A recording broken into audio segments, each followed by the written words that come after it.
Quem aqui trabalha em empresa grande? Empresa média, pequena, empreendedor, startup, blogueiro. Quem é blogueiro aqui? O que eu trago aqui para vocês serve para todos os portes de empresas, de marcas, de pessoas. A gente vai falar do marketing de experiências, uma tendência que a gente tem visto cada vez mais.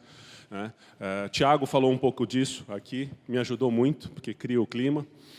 Mas a gente tem visto cada vez mais em pesquisas, em relatórios de tendências, uma mudança de comportamento das pessoas que querem viajar mais, querem viver mais e querem ter menos coisas. E isso é muito importante no relacionamento que as marcas têm com essas pessoas. E vejam como isso mudou. Esse aparelho aqui serve muito bem para a gente... Você tem barba aí também. Serve muito bem para fazer a barba, não serve? Por que as pessoas estão indo cada vez mais para as barbearias gourmet? Tem a toalhinha quente, tem a cerveja gelada, tem uma musiquinha tocando. É a experiência de fazer a barba, muito mais do que simplesmente o ato de fazer a barba. As meninas, quanto é que custa uma bolsa dessa? A verdadeira? 18, 20, 30 mil. Se você quer a experiência de ir a um casamento, se você quer a experiência de tirar uma foto para aparecer no Instagram, ir a uma festa, hoje você não precisa mais comprar essa bolsa. Você pode ter a experiência alugando essa bolsa. Já existem serviços de aluguel. Aluguel de roupa não é novidade. O que mudou é que hoje você pode alugar a roupa de estilista famoso. Então, de novo, se é para aparecer bonita nas redes sociais, a experiência de aparecer numa foto, você não precisa mais comprar. A mesma coisa tem acontecido com vários setores. E muitas empresas, muitos setores da economia já têm experiência no seu DNA.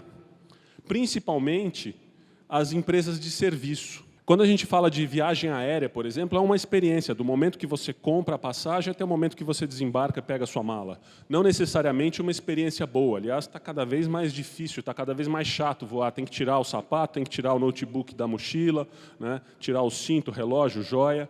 Mas é uma experiência. Se hospedar num hotel, você pode escolher um hotel que tem uma vista maravilhosa, que está num lugar icônico, que tem um lobby, que tem uma arquitetura assinada por designers e arquitetos famosos. Tudo isso é experiência. Comer num restaurante de um chefe estrelado, ir para a casa do Saulo, ir na Boto, é uma experiência. Você pode escolher uma cozinha show também, onde você vê os chefes preparando. Quer dizer, não é só sobre comer. É sobre a experiência que você tem quando você está num lugar como esse. Pode ser uma comida de rua. E aí, um bar com as melhores cervejas. E aí o que acontece é que, para as empresas que não têm experiência no seu DNA, oferecer experiência para o público é uma oportunidade gigante de se aproximar das pessoas, de criar um relacionamento mais próximo, de criar um relacionamento olho no olho. E olha que interessante. Até quem nasceu no mundo digital, as blogueiras, por exemplo, que têm milhares de seguidores, milhões de seguidores às vezes, perceberam que para estar mais próximos dos seus seguidores, elas também podem oferecer experiências. Tessa Abreu é uma menina, tem um restaurante em São Paulo, fala de comida funcional, fala de meditação, mindfulness, yoga. Ela tem um monte de seguidores e ela começou a oferecer, aos finais de semana, uns retiros. As pessoas pagam para estar com ela, mais próximas, e ter uma experiência meditando, praticando yoga, aprendendo as receitas. Essa menina Bruna, academia, fitness, treino, ela criou uns aulões. Obrigado, Flávia, pela dica de 1 ano atrás. Flávia que me deu essa dica. Olha os aulões dela, olha quanta gente tem. E olha como as marcas perceberam que também podem pegar carona nesse relacionamento que ela está estabelecendo com o público dela, oferecendo experiências. Mariana Orsi, uma fotógrafa de arquitetura de São Paulo, ela começou a ter tanta gente pedindo dica dos seguidores dela, que ela começou a oferecer workshops. Hoje ela ganha mais dinheiro fazendo workshop pelo Brasil afora do que fazendo as fotografias em si. E aí ela criou um negócio muito legal lá em São Paulo, que se chama Clique a Pé. São expedições fotográficas para conhecer um lado que às vezes as pessoas não conhecem das suas próprias cidades. E a Globo, apoia alguns desses passeios. Por exemplo, no aniversário de São Paulo, a gente fez um pela Avenida Paulista. A gente convidou um grupo de pessoas, 400, 500 pessoas, que saíram com a gente para fotografar a Avenida Paulista com arquiteto, com urbanista, com historiadores, mostrando a importância de cada prédio ali da Avenida Paulista. Só que o mais bacana não foi só a experiência que aconteceu ali na hora, foi todo o conteúdo que foi gerado. Mais de 2.500 fotos, mais de 100 mil curtidas nas redes sociais, mais de 3 milhões de pessoas viram as matérias nos nossos programas jornalísticos. Então, você cria uma experiência que você envolve as pessoas, mas você leva o conteúdo dela para um monte de outras pessoas. Porque quando a gente fala da Globo, que a gente conversa com 100 milhões de pessoas todos os dias, é muito mais um monólogo do que um diálogo. É um conteúdo que a gente está passando para as pessoas e quando elas estão devolvendo alguma resposta para a gente, ou é pelas redes sociais, ou é pelo WhatsApp, ou é pelo telefone. Então, para a gente criar uma conversa com essas pessoas, e para a Globo é muito importante isso, mostrar que a gente faz parte do dia a dia delas, também fora das telas, a gente tem que ir para a rua. A gente tem que sair da tela, onde a gente está, onde as pessoas estão consumindo o nosso conteúdo, porque as pessoas também estão na rua. Né? Meu chefe, inclusive, fala, o nosso maior concorrente não é o Netflix, não é o SBT, a Band. Né? O nosso maior concorrente é o sol. Porque quando está sol, as pessoas estão fora de casa, as pessoas estão fazendo as suas atividades. Então, a gente vai para a rua oferecer experiências para essas pessoas numa série de temas. Temas que são importantes para elas, como o do verde e o meio ambiente, que é o Verdejando. O Verdejando é uma iniciativa da Globo, que desde 2013 propõe um novo olhar sobre o verde.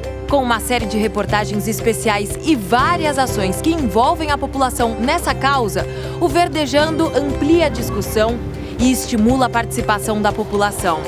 Pegar, acordar cedo e falar, vou lá molhar minha planta, todos os dias da sua vida. Já são 5 anos de iniciativa e agora a gente abraça outras cidades da região metropolitana. Nós estávamos esperando há muito tempo, porque a gente acompanha pela televisão, né? E foi bom para Guarulhos, e principalmente para o Ponte Alta. Júlio vem regando com adubo líquido e as meninas vêm com a água para diluir. Por onde passa, o Verdejando desperta o amor das pessoas pela natureza e pelos espaços de convívio. Inspira novas formas de cuidar do verde e estimula soluções inovadoras. Então, o Verdejando trouxe essas soluções, desde plantio em calçada de formas alternativas, plantio na via, plantio no asfalto, plantio em parques, em comunidades, né? E o jornalismo da Globo multiplica essa ideia para milhões de pessoas. E esse pompãozinho que a gente costuma brincar, né, de soprar, também é mais do que brinquedo, também é comida, dá para comer. Essa horta aqui eu quero que renda bons frutos, né? E assim, que não fique só aqui. Que essa horta seja de exemplo para outras pessoas. Até no seu quintal, ele pode fazer uma hortinha para ele colher. E fazer com que isso seja uma semente que torne o sonho um dia de uma metrópole sustentável, uma metrópole que sabe aliar a paisagem original com a cidade moderna que a gente precisa. Verdejar é um gesto de amor pelas cidades, pela vida, pela natureza.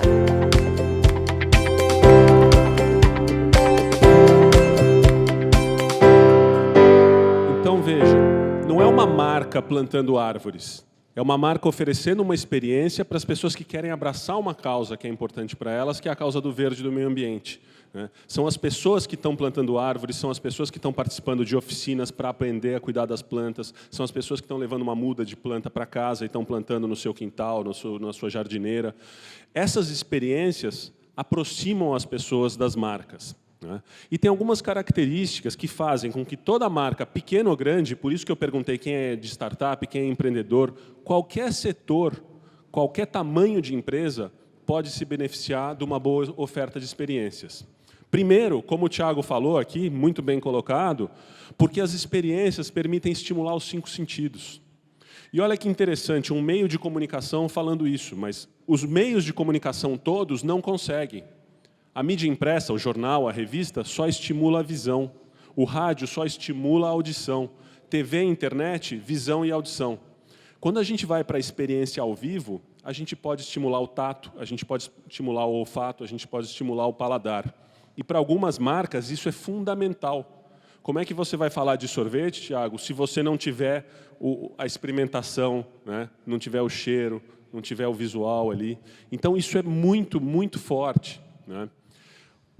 Quando a gente fala de estimular os 5 sentidos, a gente gera uma memória afetiva nas pessoas, né? E esses shampoozinhos de hotel, que às vezes a gente fica com vergonha de roubar, né? É para roubar mesmo, não é para assaltar o carrinho da camareira. Mas as redes de hotel, elas investem uma fortuna desenvolvendo fragrâncias ou comprando fragrâncias de marcas famosas, porque depois de uma semana, um mês, 6 meses, quando você for usar aquele shampoo, quando você for usar aquele condicionador, aquele hidratante, a tua memória olfativa vai te remeter àquela viagem. Você vai lembrar de onde você estava, do que você fez. Isso é muito poderoso. Outra coisa que é muito importante nas experiências é que você permite o protagonismo. Você permite que as pessoas façam parte da história. E isso é muito forte. Quando a pessoa faz parte da história, a memória dela é muito maior do que simplesmente ela ter assistido. Por isso que nos shows, nos grandes festivais de música, as marcas estão lá fazendo ativações. Quem já foi ao Rock in Rio aqui, dificilmente lembra o patrocinador do Rock in Rio, mas lembra da tirolesa da Heineken, lembra da roda gigante do Itaú, porque são ativações, são coisas que você participou mais do que só assistiu, né? E, por último, aqui, a gente tem que buscar uma inspiração na dramaturgia. Por último, não, tem mais um. Mas, quando a gente busca inspiração para oferecer experiências na dramaturgia, e a gente observa que uma boa experiência ela tem uma história, você está contando uma história para as pessoas, mesmo que isso não seja explícito, né? Você tem personagens na sua narrativa. A marca é um personagem, o produto é um personagem, as pessoas que estão participando são personagens da sua história, né? Você tem um conflito nessa história, uma boa história tem um conflito. Então, não é simplesmente entregar um brinde. Você cria toda uma experiência, toda uma narrativa que, no final, tem um final feliz, que pode ser o brinde, pode ser um sorteio, pode ser um presente, né? Você tem os cenários, né? E como é que a gente faz com que esses cenários sejam parte da história, envolvam as pessoas? Você tem figurinos, qual é a roupa certa para cada história que você está contando, né? Se você está falando da sorveteria, não dá para o cara estar lá com uma roupa super pesada. É uma coisa leve, é uma coisa de momento divertido, alegre, lúdico, né? A trilha sonora, qual é a trilha certa? Não tem só tocar uma música. Cada lugar, cada momento tem a música certa. Então, escolham a música de acordo com a tua história. A iluminação, os efeitos especiais. E aí, sim, é muito importante lembrar que, além da experiência, você tem que falar com quem não estava ali. Então, a reverberação é fundamental. Usar outras ferramentas de comunicação para contar que a experiência vai acontecer e convidar as pessoas, para contar que ela está acontecendo e para contar que ela aconteceu. Isso pode ser feito pela marca, e aí vale usar qualquer meio de comunicação. YouTube, TV, rádio, carro de som, cartaz na padaria. Não existe meio de comunicação melhor ou pior, meio de comunicação mais bacana ou menos bacana. Existe o meio de comunicação mais adequado para o público e para a mensagem que você quer passar, né? Mas essa reverberação também é muito importante quando ela é feita pelas pessoas. Então, você criar coisas na experiência que as pessoas tenham vontade de fotografar e de compartilhar, né? Porque hoje em dia a gente fala, né? Se não postou, não aconteceu. Então, quando as pessoas estão num lugar, numa experiência de uma marca e postam e falam, eu estou aqui na experiência do Itaú, eu estou aqui na experiência da Smirnoff, eu estou aqui na experiência da Brahma, né? Mostram, é muito mais poderoso do que só a marca falar para as pessoas. Então, pensem em oportunidades, em coisas que as pessoas tenham vontade de fotografar, de compartilhar, de contar. A gente vê muito aquela coisa agora de asa de anjo, né? Já foram em evento, todo evento agora tem uma asa de anjo, né? Um balanço, a moda agora é o balanço, né? Ou aquelas coisas de espelho que você coloca o rosto no meio. Mas por quê? Por que servem redes sociais? É para causar inveja nos outros, né? É para dizer, eu estou, você não está. Por isso que a pessoa tira a foto do prato, do sorvete, da asa do avião, o pé na areia. Eu estou aqui, você não está, né? Mas, brincadeiras à parte, é o que a gente chama de moeda social. É contar para as pessoas que você sabe de alguma coisa, que você viu alguma coisa, que você está vivendo alguma coisa, né? E você compartilha, então, com essas pessoas. Então, pensem em experiências que as pessoas tenham vontade de compartilhar. E aí eu vou mostrar só mais um case para explicar como é que funciona isso tudo na prática, né? Nós temos uma iniciativa em São Paulo que chama Sabor Paulista. De novo, a Globo com essa necessidade de se aproximar do seu público. E uma das bandeiras que a gente levanta na Grande São Paulo, que é uma bandeira muito forte aqui no Pará também, é a bandeira da gastronomia. As pessoas gostam de comer, as pessoas gostam de experimentar. Então, a gente oferece oficinas, né, com chefes diferentes, com temas diferentes, para as pessoas terem essa oportunidade. E essa aqui é numa festa que se chama Festa do Imigrante. É uma festa linda em São Paulo. Quem for na época, em junho, que ela geralmente acontece, vale a pena visitar. Passar um vídeo rápido aqui e eu explico na sequência.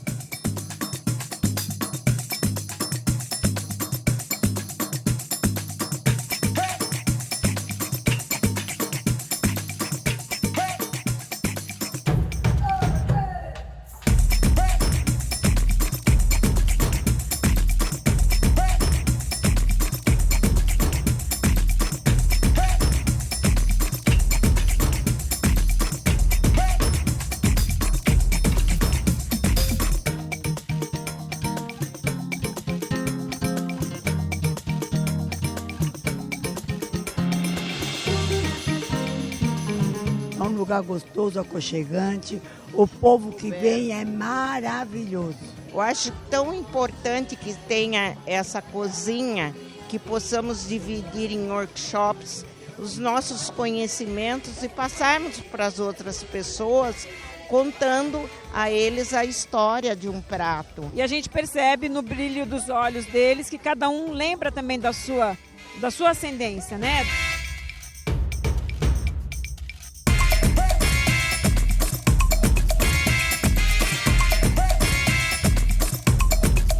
Chefes, quando eles escolhem as receitas, eles sempre escolhem para apresentar alguma coisa que para eles tem uma representatividade muito forte de infância, de cultura, do que eles carregam do país deles. É uma coisa que nos integra.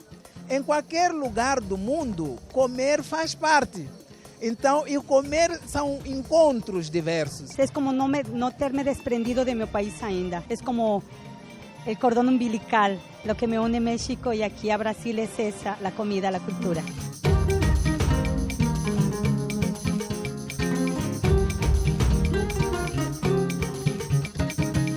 Então vejam como a gente conta uma história. As pessoas estão numa festa onde tem comida, tem bebida, tem música, tem dança, só que na festa elas têm que pagar pela comida e pela bebida. Então a gente convida as pessoas para estarem ali com a gente em várias sessões ao longo do dia, onde elas podem comer de graça. Né? E a gente conta essa história de como a gastronomia é importante, como os chefes dos vários países ajudaram a construir a gastronomia paulista. Né? Mas, para comer de graça, tem um conflito nessa história. Você vai ter que cozinhar junto com o chefe. Não é só assistir, as pessoas têm que literalmente colocar a mão na massa e preparar os pratos. Né? Tem um cenário, então tudo isso ajuda a contar. É o cenário que se integra ao museu, que tem as ervas aromáticas que as pessoas podem sentir o cheiro dos ingredientes, elas podem tocar nos elementos da decoração e sentir as texturas. Então, é muito essa coisa dos 5 sentidos. Né? Os chefes trazem elementos das suas culturas para mostrar como é que funciona em cada país, né? Os figurinos, a música, até chegar no final feliz, que é comer de graça, né? E ganhar um brinde. Então vejam como a gente cria toda essa inspiração na dramaturgia, a gente usa os 5 sentidos, né? A gente tem oportunidades de reverberação, porque as pessoas estão o tempo todo fotografando, filmando, olha eu aqui cozinhando, olha eu aqui comendo, olha eu aqui cheirando a folhinha do alecrim.